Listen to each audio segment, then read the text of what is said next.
Good afternoon, early evening.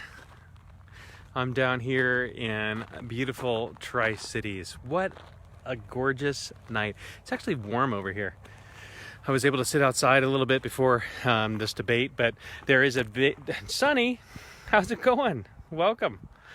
So over here in Tri-Cities, it's absolutely gorgeous. We got a bunch of people showing up tonight for a debate. We're actually going to meet in a potato barn. It's kind of the first time I've ever done a debate in a potato barn, if I can say that. But it's beautiful here. Just drove in about a couple hours ago, checked in the hotel, had a neat conversation with a couple that is actually looking for a house here in Tri-Cities. They live in the Seattle area, but they're going to buy a house here because they can do all their work online. They found out through the COVID crisis they're in tech and they've been essential this whole time, which is amazing. I know not all of us are in that position, but they're buying a house here now. And they're finding out that technology is able to provide for them. Sadly, a lot of people are not in that same position. There are folks that are, blue-collar workers working hard with their hands and making sure that we have production.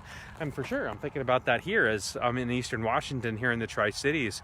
We're going to meet in a potato barn tonight. You know, a lot of these producers right now are so over-regulated from folks in Olympia, folks that have never been on a farm, never been in an orchard, never been in a vineyard, and yet they're making all these rules from folks. When I become governor, I'm going to look forward to working with the Farm Bureau. I'm going to be working with people from different commissions that truly understand the issues that are happening here without having dictates from Olympia, from people who are elected from Seattle to, King County, Capitol Hill, Queen Anne, that are not understanding the red tape that is put on farms and orchards and agriculture in Eastern Washington has a significant negative impact on them. But tonight I'm here in a debate. I'm going to be here with three of my competitors in the Republican side. This is the top. We have the elite folks down here ready to debate the issues that are before us.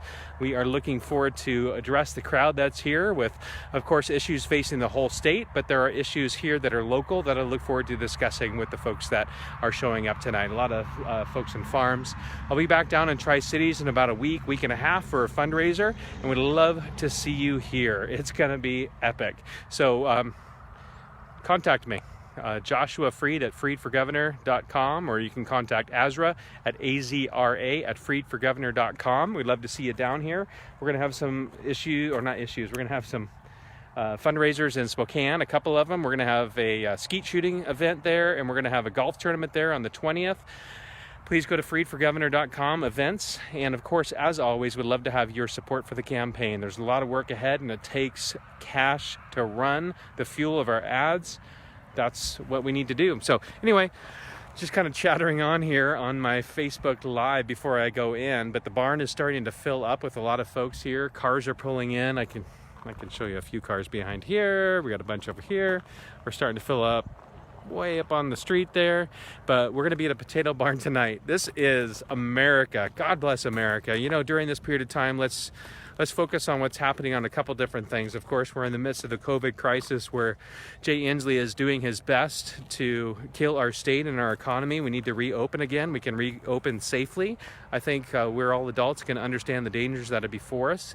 And I just served on Tuesday night in downtown Seattle 150 meals to families, individuals that are suffering. And sadly, I met many people that are in their first time in homelessness.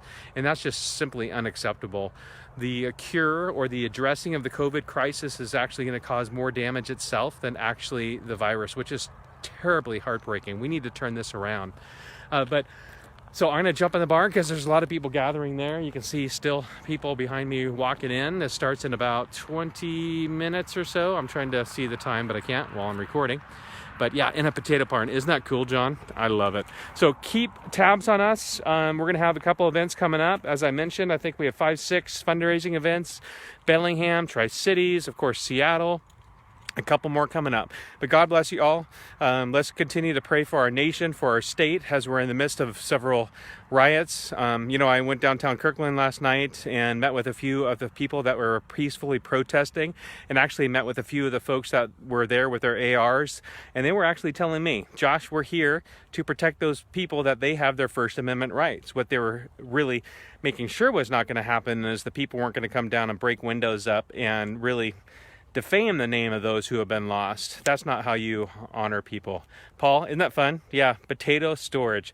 I'm here in Tri-Cities. God bless you all. Let's continue to pray for our nation. I look forward to going inside this very barn here and debate the issues before us. All the best.